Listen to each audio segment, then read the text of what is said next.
What is up, fam? Thank you so much for joining us today on So Real Sports Talk TV. We got a really special show, special guest, Mr. Rohan Chakravarthi. Bro, I've been seeing you all over the place. I saw you got one of the offensive line prospects on your podcast the other day. That was pretty big. Yes, sir. Jordan Tucker, offensive lineman, offensive tackle out of UNC. The crazy thing is, before I got him on the show and before me and Marco were talking to him on Friday, we had a podcast on Tuesday, and I was raving about the guy because we were doing a mock draft, raving about him. Coincidentally, we get him on the podcast for Friday, and it works out. Dude's a great player and a great guy. I think he definitely is a guy to watch in the later rounds of this draft to see because he's got that versatility. But that's not what we're here for. What's up, Sunil? How you doing, man? I'm doing well, man. I'm doing well. And just for everybody that's in right now, that's the kind of hard-hitting journalism Rohan does over at his channel. I put his link in my description, so make sure you take some time to click on the link, subscribe to his channel, and check out what him and Marco doing. They do some really great work over there as well. But like you said, Rohan, there's a ton of stuff to talk about. Nothing has happened with quarterbacks in the past 2 days. Absolutely nothing to talk about there. But look, obviously there's some big quarterback moves that have been made. We are going to talk about that. But the main reason I wanted to have you on, Rohan, the first time we spoke, you gave me little slivers into the way your brain works. And I started to realize you're really good at this cap stuff and understanding the numbers and how people's contracts will fit within the cap, what's possible, what's not possible. So I just want to pick that brain right now, my man, and learn a little bit more about what the actual situation with the 49ers in. So let's just jump into it. What is the 49ers cap situation? Obviously, we've heard the salary cap has gone up. So where exactly are the 49ers right now? And then what are some moves that they can make to maneuver to be underneath that cap so they have some wiggle room in free agency? Right. So we did hear that the cap was going off. The first person I saw report it was Ari Meroff of PFF. He said that the cap is going to be $208.2 million for 2022.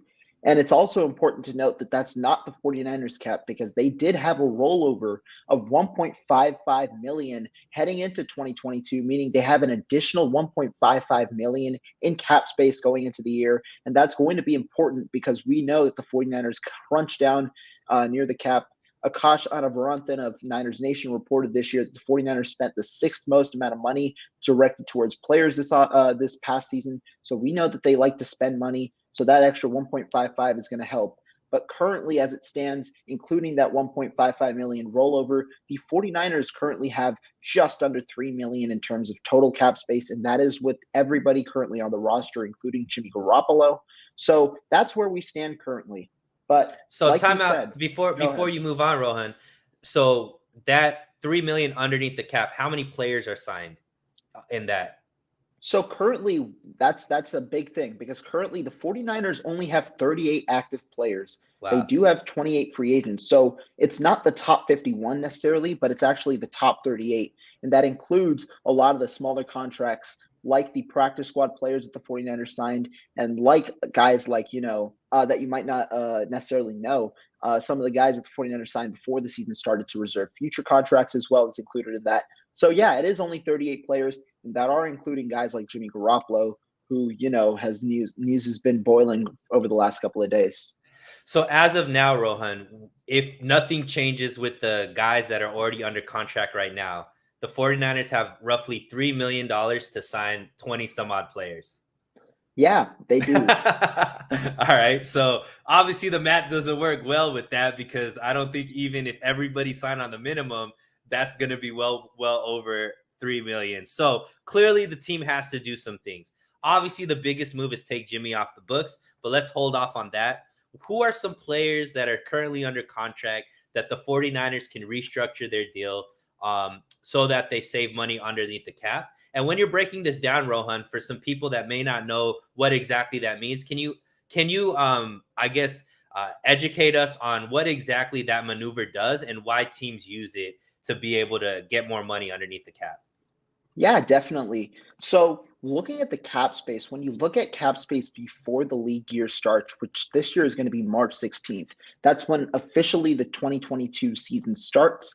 And when you look at it, the goal for every NFL team before that date is to get under the cap space. So currently the 49ers are looking good because they're already 3 million under, as opposed to a team like the Saints who currently are over and have to maneuver a bit to get under. So that's the goal of getting before the league year. But looking at moves where the 49ers can clear up cap space, apart from the majority of the money, which will come from Jimmy Garoppolo's trade, which will free up about 25.5 million in cap because he currently is worth 26.95. His cap hit is 26.95. And when we trade him, we take on 1.4 million in dead money, freeing up 25.5 million in cap space. But looking at other players, there are two potential ways, or it's necessarily three ways that you can free up cap space. That's cutting players, that's restructuring players, and that's extending players. And I don't necessarily think cutting is going to be the majority for the 49ers this offseason, but restructuring and extending could be part of the plans. Players to look for are Jimmy Ward, who definitely could be extended this offseason. When you look at it, Jimmy Ward has been a prime player for this 49ers team. In the early part of his career, he was injured a lot. He was a first-round draft pick of Trent Baalke in 2013, but he's proved to be a prominent player over the last couple of seasons, being one of the better playmakers on a team that really lacks playmakers kind of in that secondary. And he's been a very solid guy in the slot, very solid guy as a safety. He's been an all-around guy. But looking at it, Jimmy Ward is going into the final year of his contract. He currently also has 3 void years after this year. Void years essentially are years where the player isn't necessarily under contract, but they're owed money, meaning the 49ers are going to take on dead cap for 3 years after, which isn't ideal for a player that's not on your roster. So instead, the 49ers could look to extend a guy like Jimmy Ward, who's going into his age 31 season, who's going to make his cap hit is about 12 million this season. What that does is it's going to lower the cap hit of this year because the amount of money that is allocated to the season this year, the 49ers can spread that through a signing bonus over the couple of years that they do the extension for. And that could lower his cap hit to potentially about 7.5 million, which saves the 49ers about 5 million in cap for this season. But that's so that puts us at about an 8. So now we're at 8 million if we do that. All right. Exactly. Jay Mangold definitely agrees with you. Definitely extend Ward. So cool. So obviously Ward is somebody we do want to bring back. So the best way to be able to do that is extend him, save, like you said, about 5 million on the cap. All right. Who are some other players that may fit into that criteria? So Jimmy Ward is the prime extension candidate. A prime restructure candidate is Armstead. The reason being, Armstead's current cap hit for 2020 is a whopping $20 million. And Armstead definitely showed out for the 49ers last season, proved why the 49ers gave him that 5-year, $85 million extension before the 2020 season. And looking at it, Armstead this season, he's going to be worth $20 million in cap. His cap hit is going to be $20 million. But the 49ers, they could use his contract as a way to potentially free up cap space by doing a restructure. Restructuring Armstead's contract, essentially, it's not like Armstead's losing any money. It's just that money is being deferred to later years through a restructure. That would free up about 8 more million, put his cap hit about 12 million for the ongoing season. And while it does increase the cap hit of future years for Armstead, the good thing going in the 49ers' way is the NFL is expected to have a new TV deal next offseason, which should skyrocket the cap. And that should be helpful for the 49ers who are looking to extend guys like Nick Bosa and Deebo Samuel this offseason, as well as make these moves so they can shoulder on the cap in later years, which is what the goal is when they look to restructure a guy like Armstead. So when is that? When would that increase in cap space? What year are they projecting that would hit? I think the restructure would hit over the next 3 years. Armstead's contract goes on for 2 more years, but he does have a void year in 2025. So the 49ers could look to put some of the money throughout 2023, 4, and 5. What I was asking more, Rohan, was when the TV deal hits for the NFL. When would that actually increase the cap for the teams? It would increase it next year. Okay. Reportedly, it should increase in 2023 in the offseason, which is next offseason, which is what a lot of teams are looking at. We already saw a huge jump from the 183 million from the COVID year last offseason to the 208 this year, and we could expect a similar jump next year with the TV deal. Got you. Are there any other players that fit into that mold? There is one other guy, and that's George Kittle, although I view him as somewhat of a less likelier option for the sole reason that he plays the tight end position, and he has been a little more injured than Armstead, and he's also around the same age of Armstead at 28. So playing the tight end position, right? George Kittle, his cap hit for this year is going to be about the 16 million range. He's also only going to be in the first year of his deal, or he got extended last or 2 off seasons ago for the 5-year 75. So sorry, second year of his deal. And so when you look at it, Kittle's cap hit this year is 16 million, next year is 16 million, and then the year after that it's 18 before lowering to 15.5 million in his age 32 season. The 49ers could choose to restructure Kittle, although I do view that as a less likely move because his cap hits are already fairly high going into his age 29, 30, 31, and 32 seasons. So I am a little skeptical that the 49ers will want to give that much money to George Kittle over the next couple of years, especially if injury concerns do arise for the tight end. But if the 49ers are looking to create cap space to potentially bring on some other players, he is a potential candidate, and that would probably save them around 6-ish to 7 million. Got you. So just roughly with the moves, barring, so if they did it without Kittle, we're looking at about 16 million. With Kittle, maybe 22 million. So gives up some more freedom. I have 2 questions for you. One is coming from Damian Lee. So he thinks, trade Mike McGlinchey, that saves about 9 million. So I don't know if that trade is that likely because you do have to replace Mike McGlinchey with that as well. But what are some, obviously we know Jimmy Garoppolo, but are there some candidates that maybe could be traded to save some money? On this team, I'm not necessarily looking at too many. McGlinchey, some people do believe that McGlinchey should be traded because he's right. McGlinchey currently has a fully guaranteed 5th-year option, which is worth 10.88 million on the books for 2022.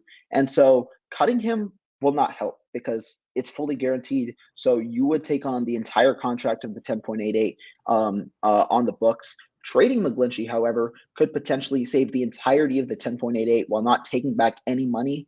But however, McGlinchey right now obviously is coming off the torn quad, and he wasn't playing necessarily at an elite level before. He was playing at a solid level, but not an elite level. So his trade market, if it's at all existent, may be very, very low. And I don't think that the 49ers, especially in a year where they are going to revert to a rookie quarterback in Trey Lance, I don't necessarily think that it'd be smartest for them to recoup almost next to nothing from Mike McGlinchey and also try and experiment at a new right tackle in this system where Mike McGlinchey has been there since 2018, going into 2022, because they already have some sort of turnover at left guard where we don't know if like Tomlinson's coming back.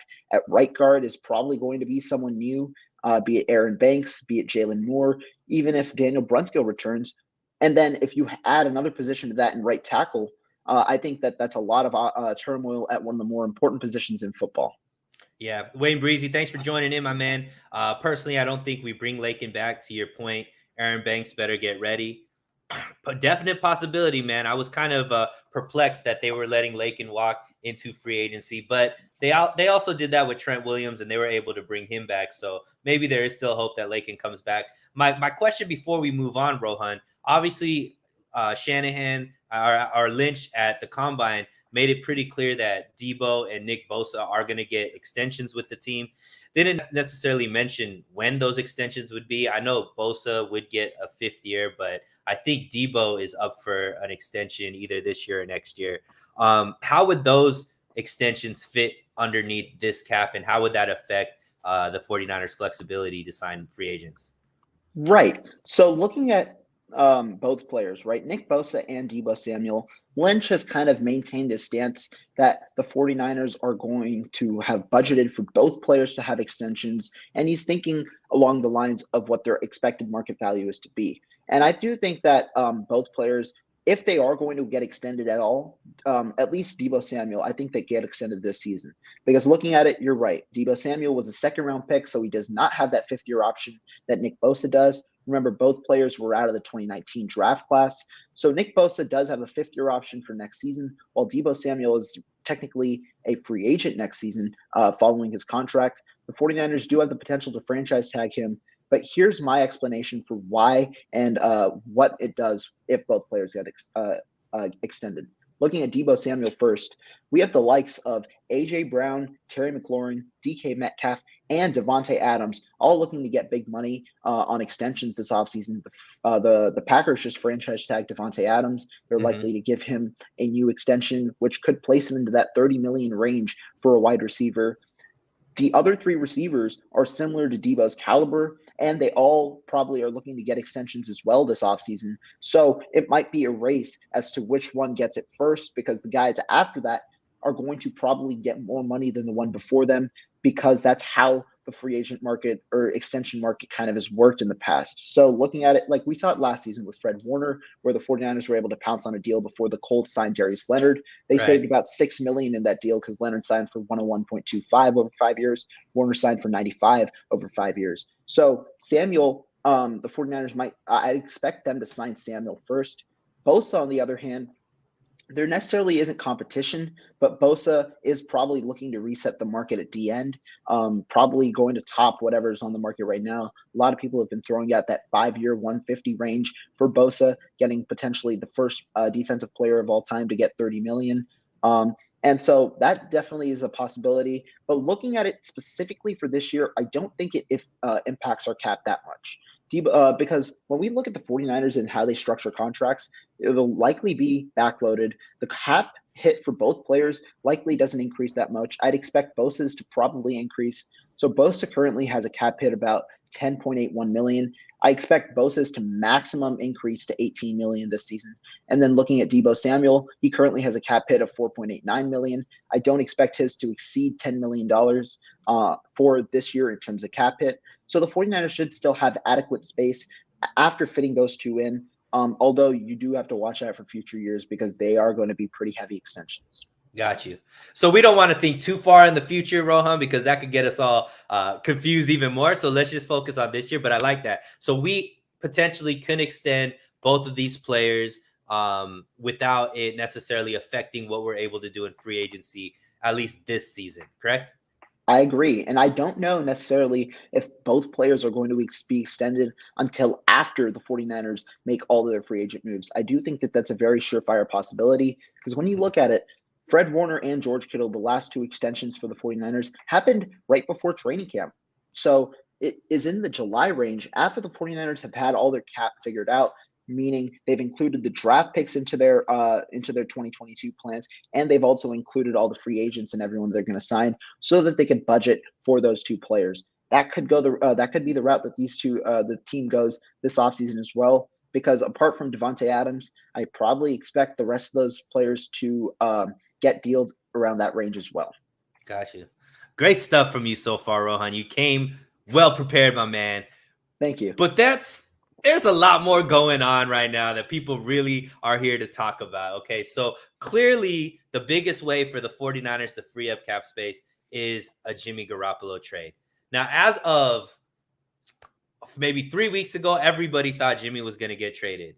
Then all of a sudden, he's going to have surgery. Now, then a lot of people thought maybe he doesn't get traded. Maybe he ends up either getting cut or staying with the team. Then Russell Wilson got traded. Today, Carson Wentz got traded. Now, all of a sudden, it's like Jimmy's back on the block to get traded.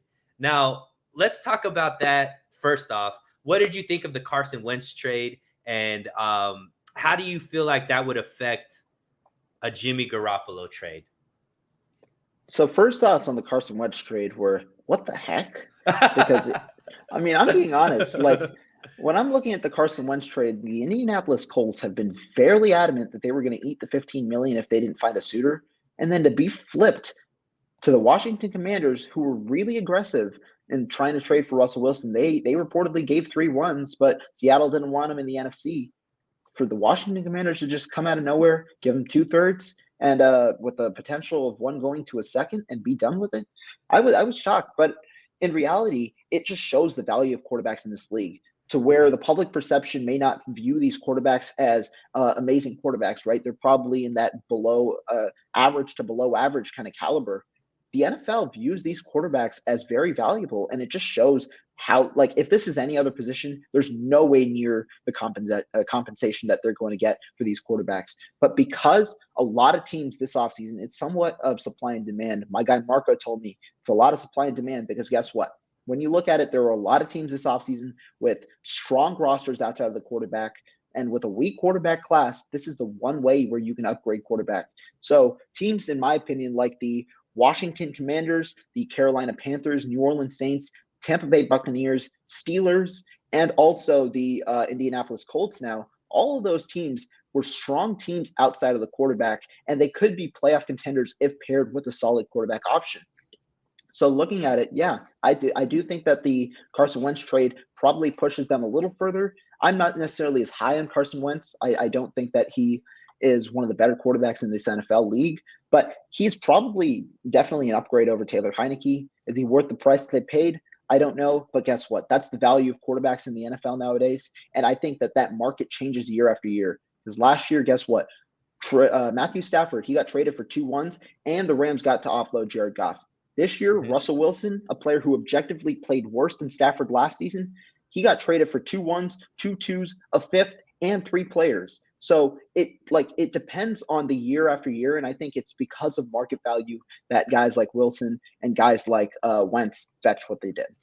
Now, that's the key, because I think most people that maybe had some hesitancy as far as whether or not Jimmy would get traded, right? I think Ian Rappaport said this isn't a done deal. Some people were thinking there may be a path to Jimmy Garoppolo actually staying with the team, being restructured, what the case may be. Obviously the injury and the surgery was a big blow, but the other thing was that contract, and being able to see a guy like Carson Wentz, Washington basically eat the whole contract. And then also, like you said, last year with Matthew Stafford and Detroit eat the whole contract with Jared Goff. Now there's a more realistic path to where the 49ers can actually offload this whole contract, as well as maybe get some assets in return as well, Rohan. Now, what would that look like as far as how it affects the 49ers cap? Yeah, and that's one thing, the contract part, because a lot of teams probably, or a lot of people probably didn't think that Carson Wentz, if he was getting moved, would be fully offloaded, that contract fully offloads. But now that we look at it, I think that the Wentz trade is a baseline for Garoppolo. Looking specifically at the Wentz trade, the Colts they essentially swapped seconds. The Colts got the better second, pick 42 as opposed to pick 47, but they get a 2022 third and a 2023 third that potentially escalates to a second round pick. So potential second and a third, I think, is the baseline for a Jimmy Garoppolo trade. I think that we could definitely see a second and a fourth if the Colts are in the market. I don't necessarily know if they trade the 42nd pick. I think the 49ers would definitely like it and probably have that as the key piece in trade talks. But the Colts may not be they might not be as willing to trade both their first and second round pick in this draft, which is why you could potentially also see next year's second round pick being floated around. And if the 49ers are somehow able to convince, potentially next year's first round pick, because the Colts probably expect to be a playoff contending team with Jimmy Garoppolo at quarterback rather than Carson Wentz. So it'd be a late first. So that's why I think there could be some talks in that range. But looking at it, yeah, it's definitely because market value is kind of pushing that narrative right now. I do think I've kind of been a staunch believer in that Garoppolo would get traded. I necessarily haven't always known the price. My original price was a conditional second. I bumped it down to a conditional third after the shoulder surgery news hit. But now in recent news, I've been through my reporting and my writing and stuff, I've kind of been on that second round and potentially even first round pick now, given the Wilson news and the Wentz news now. So I think that's where it's going to end up. It's either probably going to be multiple picks, being like a second and a fourth or a second and a third, or it potentially could be one of those big hitting first round picks for next year. Awesome. And then clearly, there was some talk that maybe the 49ers would have to bring Jimmy back, restructure him. That seems like that's no longer even an option. I don't think that's an option at all. But back then, I never thought that Jimmy Garoppolo coming back in 2022 over this entire year was at all an option just because of the cap space. Like when we look at it, the 49ers, the majority of their cap space is going to come from moving Jimmy Garoppolo. And even if they don't want to sign other players, guess what? They got to sign back some of their own guys, and they need that Garoppolo cap space to do so. The entire point of trading up for Trey Lance was to get a rookie contract at quarterback because guess what? Looking at the Super Bowl quarterbacks over the last 10 years, almost a majority of quarterbacks that played in the Super Bowl, I think you see at least one in most of the years that were on rookie contracts. And the 49ers are trying to resemble that kind of structure by going with a quarterback on a rookie contract. I know this year was a little bit different, obviously, when you see Matthew Stafford out there at quarterback. But Joe Burrow, he's on that rookie contract, So you see that kind of model, right? You have a rookie contract at quarterback, maximize your window by surrounding that rookie quarterback with a lot of assets on both offense and defense. And that was the reason the 49ers were willing to move on from Garoppolo at the end of this season, because they had a guy on a rookie contract that they probably felt confident in throughout the majority of the season. And so, yeah, I never thought that keeping Garoppolo in 2022 was at all a possibility unless they cut him and re-signed him, which Garoppolo likely wouldn't stay because he wanted to be a starter in this league. Absolutely. And Wanda Brown, thank you so much for joining the show. I think the Niners have to get rid of Jimmy for nothing else to free up those funds. Absolutely. And you did mention it's about $25 million that would free up once the trade for Jimmy. Now that's once a team fully accepts his whole contract, right? Which seems more and more likely now. There was some talk that maybe they would have to give something back for somebody to take on that contract. Now it seems like somebody might take on that contract without the 49ers have to give up any assets as well, correct? Correct. Yeah. And teams that probably are in the mix, seems like the Colts are the front runner because they wouldn't be trading Carson Wentz unless they had a better option at quarterback. And I think that they are probably the front runners right now for Jimmy Garoppolo. The Commanders, in my opinion, were one of the front runners.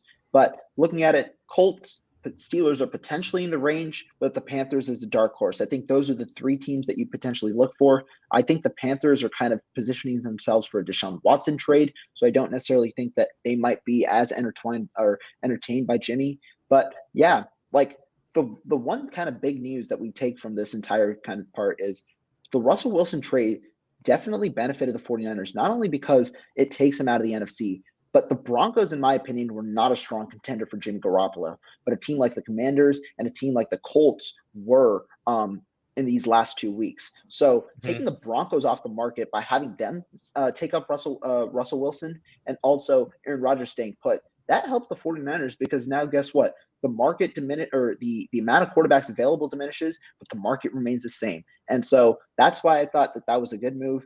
And that's why I think that Jimmy Garoppolo definitely gets traded probably to one of these three teams. And can we talk a little bit? I think the Saints also, I've heard rumors that they might be a player as well, but I know they have some cap issues to navigate through before they can make a move. But let's talk about dates, Rohan. As far as, there was talk that before all of these quarterback moves made, that maybe Jimmy's contract wouldn't be off the books in time. They would have to hold off till a little bit later into free agency because somebody might not take his contract right away. This is looking like this is something that's going to be happening in the next day or two. Probably tomorrow, some news will probably break regarding Jimmy G being traded. How important is the timing of getting Jimmy's funds off the books or making this trade? What's the dates that we're looking at for this to get done? I think it's extremely important that it gets done soon. And I think 100% certainty that Jimmy Garoppolo is not on this team by March 16th. And the reason is the 49ers obviously want to move into the league year with the in position to get other players on the market.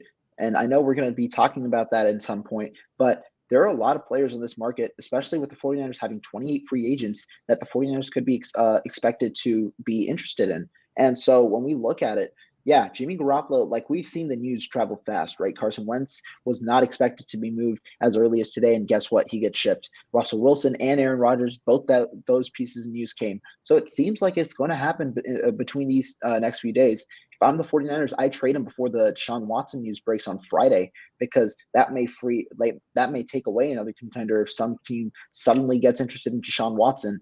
But I think the date to look for is March 14th. That's when the tampering period is free to start. the 49ers can start talking to free agents. And I do think that they want to be in the position to be able to at least talk and present offers to these free agents during that March 14th to 16th period, so that when free agency hits, they can officially announce some contracts if they want anyone in that early period. Awesome. So let's assume Jimmy gets traded, full contract is taken off the books, alongside with, let's say, Armstead and Jimmy Ward being extended and restructured the way that you talked about. Going into free agency March 14th, where would the 49ers be at cap-wise? So looking at it right now, the 49ers do have that $3 million. What I said is an Armstead deal or an Armstead restructure likely frees up about $8 million. That puts us at 11. The Jimmy Ward extension probably frees up about $6 million. So that'll put us at around 17 million. And then we got the Garoppolo news. So in total, the 49ers probably hang around 40 million in free agency cap space to sign the rest of their deal, to sign players for the rest of the team. Nice. So that's great. So we're looking at about 40 million, but we do need to sign close to 20 plus players to round out this roster. So that does leave a lot of, the math doesn't, unless everybody's coming back for 1 or 2 million, that means that there are going to be some losses as far as, cap casualties, maybe players that aren't able to, stick around. So let's talk about that. Which players let's assume that we have that 40 million number that you came to, which I think is reasonable. Which players can the 49ers afford to re-sign? And then which players are going to end up possibly being cap casualties, because obviously not everybody's going to be able to get paid. So looking at it last time when we were talking about the 49ers potential offseason, two names that I brought up as 49ers must re-signs were DJ Jones and Laken Tomlinson. But right now, as it seems, Laken Tomlinson, he's a maybe because it looks like he's starting up talks with the 49ers ahead of free agency. But Laken Tomlinson is expected to have a good amount of bidders in free agency. And the 49ers probably aren't going to get in a bidding war, especially with teams like the Bengals, who are extremely offensive line needy and could go the route like the Chiefs last offseason and overpay to sign the top guard of the market. Joe Thuney from the Patriots was signed to the Chiefs last year on a 5-year, $80 million deal. And, the Bengals or a team like that could look to overpay for a guy like Laken Tomlinson because they want that protection for their young quarterback. So Looking at it, if the 49ers are able to get a deal done with Tomlinson before free agency, then I'm happy. But if the 49ers aren't, I don't think that I don't think they're going to bring him back just because of the bidding war potential.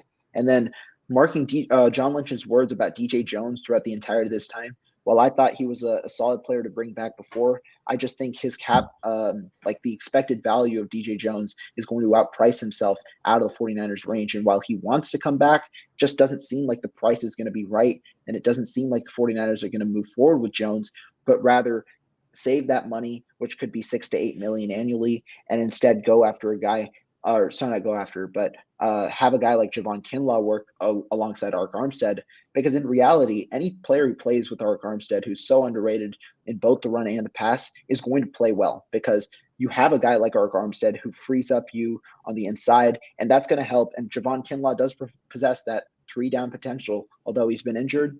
I do think that the 49ers could choose to move on with Jawan Kinlaw, as well as add depth in free agency. But players that the 49ers can actually afford to re-sign, one guy that I still think I'm fairly high on in coming back, that's Jason Verret. And I think the 49ers, after last season where Jason Verret tore his ACL, he signed a 1-year, $5.5 million incentive-based deal. I do think that he comes back on a similar incentive-based deal in 2022, although it probably goes for less money, which is better for the 49ers, because what we've seen, Jason Verret plays at a near Pro Bowl caliber when he's healthy for the entirety of the season. And that we saw that in 2020 where he was at a near Pro Bowl level. So getting that guy on a cheap deal in 2020 for 2022, I think that that's a fairly solid signing for the 49ers. And also, if it doesn't work out, if he doesn't respond well, since it's incentive-based, you could move on from him before the start of the season. So you're giving yourself flexibility there. And another guys that I think could potentially bring back, Raheem Mostert. He fits the best in the system. His vision is definitely great. And if you look to draft another guy, you already have a young group. A guy like Raheem Mostert could be a leader in that group while also splitting carries with the remainder of this 49ers running back group if you don't look to target in the draft. Other guys, Maurice Hurst, he's an under-the-radar name. He signed on a cheap deal last year, couldn't play for a majority of the year because of injury. I do think the 49ers bring him back because he's solid defensive tackle depth. Jaquiski Tart, I know a lot of people aren't necessarily that willing to bring Jaquiski Tart back. I still think that Jaquiski Tart, if you bring him back, guess what? You remove one of the concerns on your roster heading into the draft at safety, and potentially can go BPA for the remainder of your picks, which I think would be a better strategy for the 49ers than the strategy that they've gone to in previous drafts, where they've potentially chosen need over BPA, which has kind of hindered their process. Like, when they drafted Mike McGlinchey at 9 because they had a need at tackle. And so looking at it, I think if you re-sign Jaquiski Tart, who's expected to be fairly cheap at this moment, you could definitely have a potential to get BPA in the draft, which could potentially give you the best draft class that you could potentially possibly get. So those are a couple names just throwing out there. Now, I know last year we saw the 49ers be pretty aggressive as far as signing a lot of depth when it came to the defensive line specifically. You did mention Maurice Hurst. What about a guy like Arden Key? Is that somebody that would fit in as far as maybe a guy, if they do lose DJ Jones, a guy that might be able to slide in there and play that position in case the Javon Kinlaw can't stay healthy, which we've seen, unfortunately, the last few years? I think Arden Key definitely has the potential to be brought back. He was one of the other guys on that list. But the thing with Arden Key, it's unknown right now how much money he might command, because Arden Key had a very, very solid season for the 49ers. He had 8 sacks over the entire year. But the thing with Arden Key is he doesn't play over 50% of the defensive snaps like you want maybe from a 3-down guy that you're going to pay $6 to $8 million a year. And so Arden Key, throughout there wasn't a single game this season that he played over 50% of the snaps, whereas a guy like Samson Ebukam for the 49ers played in 50% of the snaps on multiple games. And I know Samson Ebukam's, right now worth $5.5 million. So do the 49ers choose to bring back Arden Key? It's definitely a possibility because both sides have expressed interest to want them back. But Arden Key did say on his live Instagram this week, when he was just recording for fun, that the 49ers, the reunion is probably only going to happen if the money's right. And with a lot of teams at a need for edge and a lot of teams seeing how Arden Key performed last season, they might be willing to overpay him, which is why he might price himself as well out of the 49ers range, especially if he commands around that 6 to 8 a year rather than a potential $4 or $5 million a year. What about a guy like Jordan Willis? I think he definitely could be brought back because Jordan Willis is another underrated guy where he doesn't necessarily play a ton of snaps. So the snaps that you see him, he's definitely beneficial, but he doesn't necessarily play a ton of snaps, which might not provide value to other teams. And so Jordan Willis, he's shown an ability to just perform in the system. And a lot of defensive players on the 49ers, they're always sharing praise about the 49ers. Charles Omenihu said this 49ers team kind of changed his career around, and he's been also another one of those productive defensive ends in limited snaps. So Jordan Willis definitely is a guy who could be brought back. Good special teams player, which is what the 49ers also need heading into 2022, and a solid defensive end. Now let's switch to the other side of the ball. Some key free agents there. Clearly a guy like Jawan Jennings at wide receiver. Brunskill, who even though people are kind of hit or miss with, he obviously played a lot for the 49ers as well as a starter at that right guard position. And then I think we just saw Brendel got brought back, I think. Brendel got brought back on a 1-year deal, cool. I think today. Yeah. But looking at it, yeah. Go ahead. Yeah, I was talking about those two players. So what exactly do you think happens with those two guys? Yeah, so Jawan Jennings is something that we call, I believe Jawan Jennings is an exclusive rights free agent, similar to a couple other 49ers players. So what an exclusive rights free agent means is Jawan Jennings can be brought back on a 1-year minimum deal, and nobody else can offer him a contract because he was a 7th round pick and he's had less than 2 years, or I think it's like less than 3 years of service. Yeah. So Jawan Jennings can be brought back. I expect him to be brought back. Whether they negotiate a long-term deal, be it like a 3-year deal worth maybe $3 to $5 million in total, I don't know, or whether it be that 1-year deal. But Jawan Jennings definitely could be brought back because he's one of the better run blockers on this team, and the 49ers value that at the receiver position, especially when they're targeting depth. And then the other guy you said, Daniel Brunskill, I do believe he got tendered earlier this week, and it was one of the under the radar newses. But I think The Athletics' David Lombardi did report that Daniel Brunskill has been tendered by the team, and I don't think that anyone is going to offer him the value, or is going to offer him and forfeit that draft compensation. So I do think that Daniel Brunskill also gets brought back. And when we saw in 2020, Daniel Brunskill was a fairly solid swing tackle for this team. That's something that they lacked last offseason after Justin Steele got injured with that. I think it was a torn ACL or a torn Achilles. So he could return to that role of swing tackle and be the backup left tackle, right tackle, or even slide inside and play guard should injuries occur, especially if Jalen Moore gets kicked on to the inside. Awesome. So let's talk about scenarios, right? So we obviously know we're messing with about maybe 40 million in cap space. There's some positions that a lot of 49er fans have discussed bringing in certain players. I mentioned 3 here, but I think I want to add wide receiver to that list too, Rohan. I'm sure you have some names there as well. So let's talk about these type of positions: safety, corner, D-line, and let's add wide receiver to that as well. What is the caliber of player that the 49ers could afford to bring in with the way that the cap situation is and the way the roster makeup is right now? Sure. So I'll start probably. Let's go with cornerback to start. Okay. The 49ers, in my opinion, I think are looking to address cornerback definitely in free agency, as opposed to maybe taking them with one of their first picks in the draft. And I think that the 49ers will target a mid-tier cornerback in free agency. So we've heard guys like J.C. Jackson, who likely gets 20 plus million a year. I don't think that J.C. Jackson is going to be on the radar necessarily as a priority for the 49ers, although I'm sure that they're going to call in and be interested. And then in addition, we've heard guys like Stefan Gilmore. And I think that Stefan Gilmore probably is at the peak of their price range, because especially if Stefan Gilmore takes somewhat of a pay cut to play for the 49ers, by pay cut, I mean in the 12, 13 million range rather than the 15 million I expect him to command from a team. And if he signs a 2-year, $26 million deal, I'd be totally fine with that, because Stefan Gilmore would bring leadership at 31 years old. And I thought I was one of the proponents for bringing in Stefan Gilmore, because he's 31 or going into his 31 season, I believe. And he's a very solid man press corner still. He's not yet like a shell of his former self. I think he's still at the tail end of his prime, and he'd be very helpful to a guy like Ambry Thomas, who also is that man press corner who's learning to play zone in the San Francisco defense, similar to how Richard Sherman was with Emmanuel Mosley when Richard Sherman was a part of this team. So looking on to get leadership in that secondary, Stefan Gilmore could definitely be one of those guys. But looking at more realistic options for the 49ers, some names just to throw out there: Carolina's Dante Jackson. He's got slot versatility. He can also play on the outside.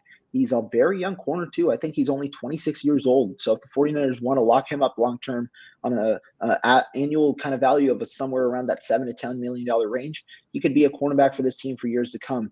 Other guys, one guy I'm really a big fan of is Oakland's Casey Hayward, another veteran that the 49ers may look to address because they want leadership in that secondary. He could come on a 1-year deal, play very strong. I think he'd be a great scheme fit with his zone ability. He'd play a very strong corner for 1 year, and he could look to splurge when the TV deal hits next season. And then other small names, slot corners, Bryce Callahan, Sidney Jones, and potentially even guys like other players who are on the market as well, where you see this is a kind of a deeper class. You got Steven Nelson as well.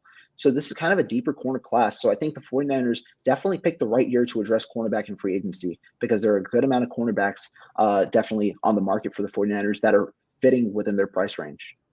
Okay. So, I mean, obviously we know that 49ers haven't really put a premium on corner. So this is the least likely position that they would go out and get spend a high amount of money on, because they tend to just build through other aspects of their defense. So let's talk about some of those other aspects.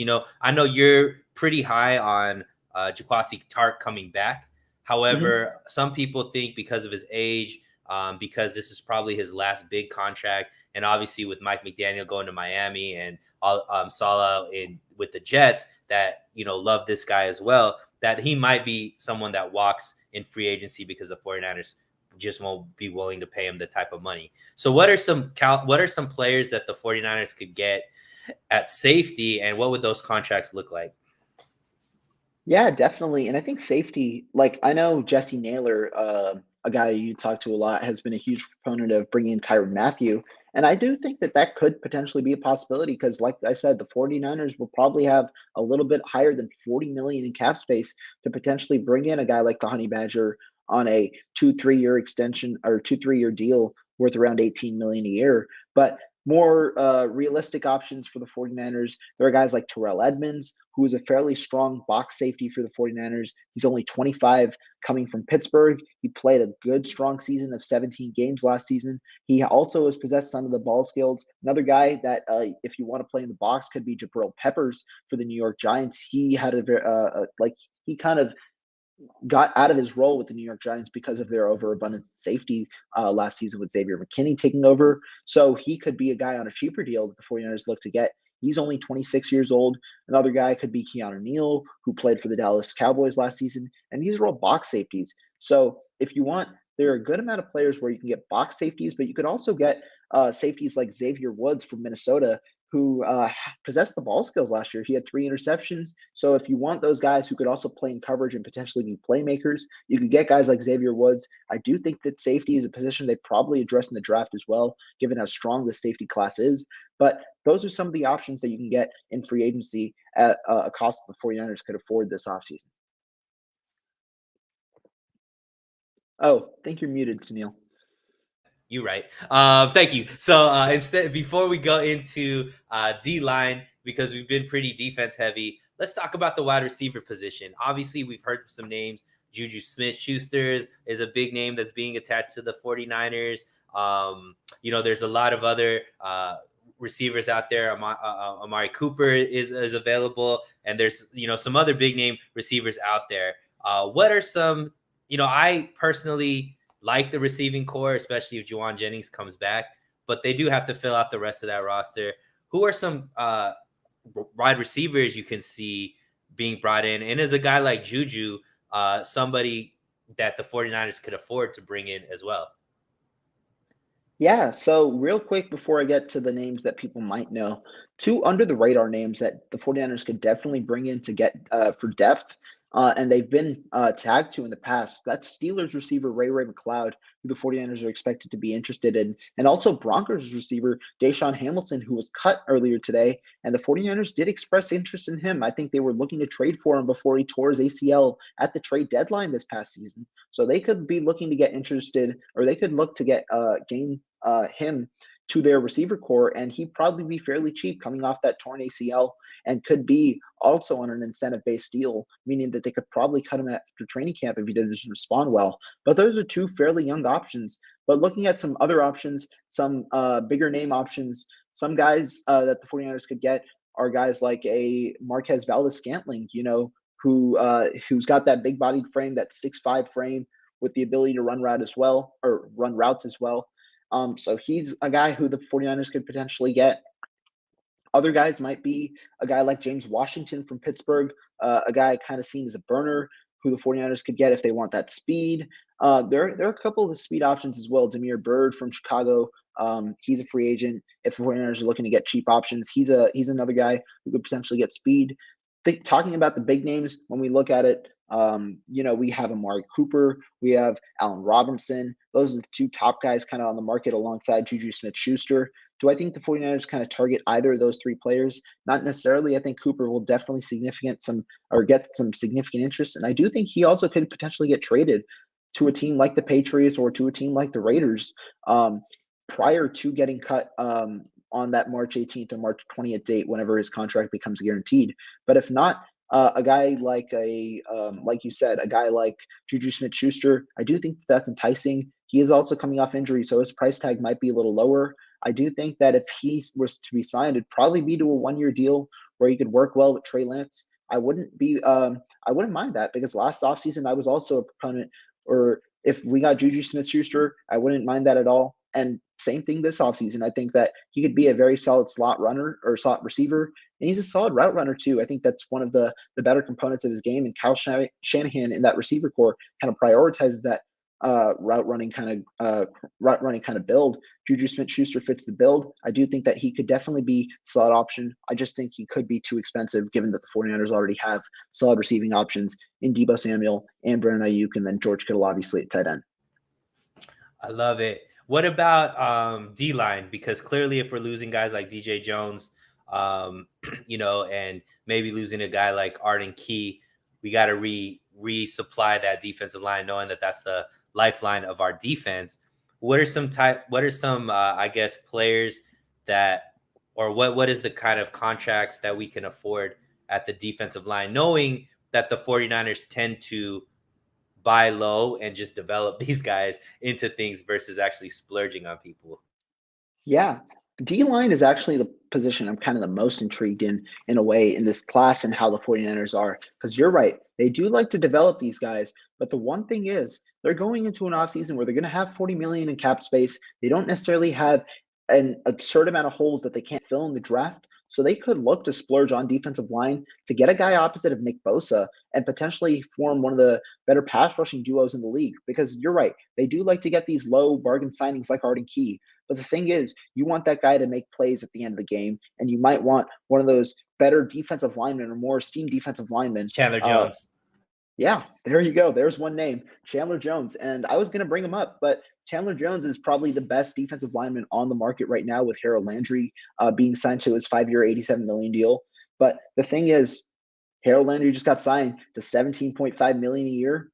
I don't know if Chandler Jones is going to go for cheaper than that. And the 49ers right now, I don't know if they're going to splurge that much on just one player, which is why I think Chandler Jones might be a little too unrealistic. But some other options who are very good players who I might consider and whom I think could be potentially in the 49ers range, that's Hassan Reddick and that's DeMarcus Lawrence, who is expected to be cut by the Dallas Cowboys. So those are two players that I'd look out at.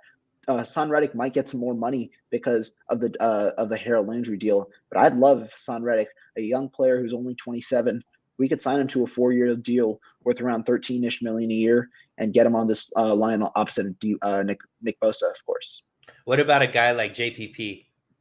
Jason Pierre-Paul would also be solid because, he's a veteran. He's been there and he has experience. I think he'd be solid. I don't think he returns to Tampa Bay with their cap space situation, but yeah, I think he'd also be a solid guy. Some other guys, we've heard Dante Fowler be flirted around. I think he could definitely look to be a reclamation project because he's only 27. If he gets a 1-year deal with the 49ers, guess what?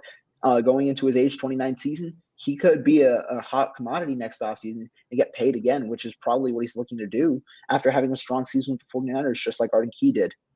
Awesome. Yeah, and I think that for defensive linemen especially, the 49ers are a destination spot because they've seen so many people be able to have such success with the 49ers and then go out and get paid by a team, within a year or two of being on that. So that's something that the 49ers definitely can utilize to maybe attract some of these guys that might go there knowing that they want their payday down the line. But definitely, before we go, Rohan, I want to have some fun. All right. So clearly you've kind of mentioned maybe the 49ers aren't going to go out there and splurge on just one player, but there are some premium players out there. We did mention Chandler Jones. We did mention JC Jackson, right? There are some other guys out there as well. Like you said, Allen Robinson, Amari Cooper. Let's say the 49ers do want to bring in a superstar, a premium type player. What would it mean for the team and what could they do to maybe, let's say specifically a guy like Chandler Jones, who I think would make this defense top 3 immediately just because of how good that defensive line would be able to do to bring pressure on the quarterback? What would they have to do to be able to bring in a player like that? And how much would they be risking as far as depth and quality players doing something like that? Yeah, and real quick before I answer, another guy who just popped up on that big name, he just got cut from Seattle. Might want to come play for a rival. Bobby Wagner. That's yes, great. Sir. Yeah, absolutely. So let's talk about that. Yeah. Let's talk about if we wanted to bring somebody like that, how would the 49ers do it? And what would that be risking as far as the depth for the team to do something like that? Yeah, definitely. And real quick, when I talk about that 40 million number, right, we do also have to account that Nick Bosa and Deebo Samuel potentially get extended, although that might be in the future plans, which is why the 49ers might be a little reluctant.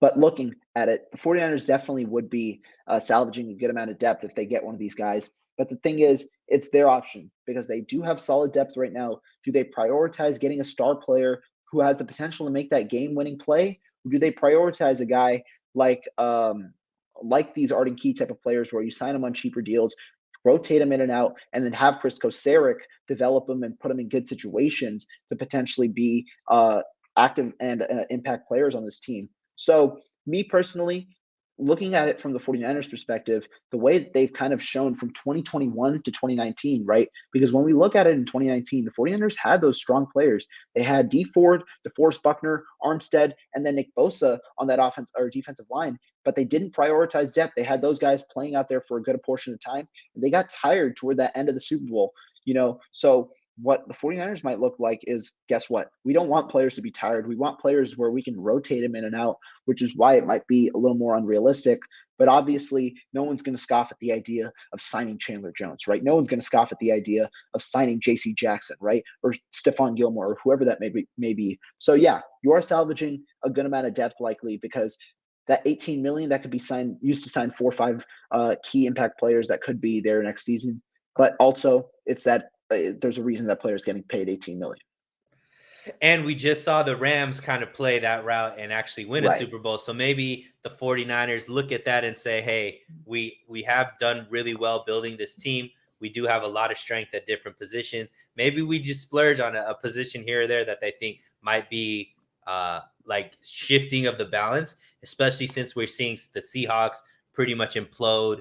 The Cardinals, we don't know what's going to happen with them. They have some issues with their quarterback. So right now, maybe strike while the iron's hot, bring in one of these guys that could really come in, make a big difference, and maybe get the 49ers over the mark. I love this. I love this comment from Wanda. She said, Bobby, no need for 3 Mike LBs, though. That is absolutely true, but something, Wanda, about Fred Warner playing next to Bobby Wagner just sounds so elite to me. That would probably make a Dre Greenlaw expendable. Maybe you trade him and flip him for some assets. But I would love to see a linebacking core of Bobby Wagner, Fred Warner, and Azeez Al-Shaair. I think that'd be pretty nasty. What do you think, Rohan? Oh, man. Just the ability, because we had Richard Sherman come on a somewhat of a team-friendly deal when he came from Seattle. So obviously the possibility is going to be there until it's not there. But what I'm really hoping, Sunil, really hoping, Bobby, please don't go to the Rams. Please don't go to the Rams, because the Rams are the type of team to swoop in and take a guy like Bobby Wagner. Right. They're going to say, screw it. Guess what, Vaughn? If you can't come back, it's all right, because we're just going to replace you with Bobby, and we're going to have that other linebacker there for sure. But I mean, I'd definitely be entertained if we got Bobby Wagner. I know Wanda, you're definitely right, because we have not even 3. We'd have Fred Warner. We'd have Azeez Al-Shaair, Dre Greenlaw, and Bobby Wagner. We'd have 4 very competent linebackers who are probably all deserving of starting roles. So it definitely is an overflow of depth. But I mean, it's Bobby Wagner. You definitely don't mind anytime Bobby Wagner comes on your team. For sure. What do you think he would be? What kind of contract would he be looking for? I don't know necessarily, because Bobby Wagner I think he's expected to be paid about $18 million this season, and coming into free agency, I don't necessarily know if a team's going to pay that much for a linebacker, but I do think he can get $15 million on the open market from a team. And really, I don't know if money really matters right now to Bobby Wagner, because if it did, he could stay on his current contract and ask the Seahawks to trade him. But I think the Seahawks did right by Bobby Wagner. Let him choose his next destination. And then from there, he gets to go where he wants to go, be it if it is potentially Los Angeles, if it's a team like Baltimore who's in need for a linebacker, potentially he gets a long-term extension there, maybe a 3-year, $45 million deal, something like that could be fitting for Bobby Wagner. So, Rohan, before we let you go, if the 49ers are going to splurge on a $15 million plus year player, what is the most likely candidate? Your hot take. Who do the 49ers bring in as far as a premium player? All right. So if it is a premium player, I'm not going to say J.C. Jackson. I don't think that that's realistic. I would say it's going to boil down to two players, and that's going to be Stefan Gilmore if they want him there, or it's going to be Hassan Reddick if they overpay for him and pay him $15 million. Those are my two candidates. But hey, if it's a $15 million player, he's going to be good, and I would not be mad, whoever it is, for the 49ers. It'd be fun to see the 49ers go out there and kind of just splurge a little bit. They've been the conservative team for so long. Go out there and spend some money. Go out there and throw some racks on one of these players. Rohan, you were amazing. You were amazing today, my man. Go ahead and plug whatever you got going on this week. Articles. I know you're constantly writing. I know you got the podcast as well. Where can these guys find you? And what do you got planned for the rest of the week? Yes, sir. So my Twitter handle's right there, Rohan Sports 27. I am constantly talking about the NFL, specifically the 49ers, but also any other implications from NFL news. I have been hot this week, tweeting a lot about the potential trades and how it could impact the 49ers. Been writing at 49ers Web Zone. If you just search them up, my article is probably going to be somewhere on the front page because I'm constantly writing there, talking a lot of 49ers news, not only Jimmy Garoppolo, but all the potential extensions. I'll be talking cap. And I've got a 49ers podcast, 49ers Redzone, with my guy, Marco Martinez, one of the smartest guys in terms of draft content on this entire platform. Make sure you check it out. We got an episode coming out Friday. It's going to be a live show as well. But if you can't watch it, we're going to get the audio clip. But before I head out, man, all of you guys in the chat, make sure you follow Sunil if you haven't already. Great content coming out. He's got a lot of people that he comes on the show, and he definitely, I'm thankful that he brought me on today for sure. Absolutely, man. You crushed it. Definitely, guys. I hit the link to his YouTube channel in this. So take some time before you leave the show. Make sure you click on that link. Just give him a subscription. Look at this young, pretty face, man. He's out here chasing his dreams. We got to support him. I love having him on. He'll be on very, very soon again. Thanks, man. You did great. Everybody else, make sure you stay safe. Make sure you stay hydrated. Jimmy News probably dropping tomorrow, so stay tuned and have a beautiful night, guys. We'll see you soon.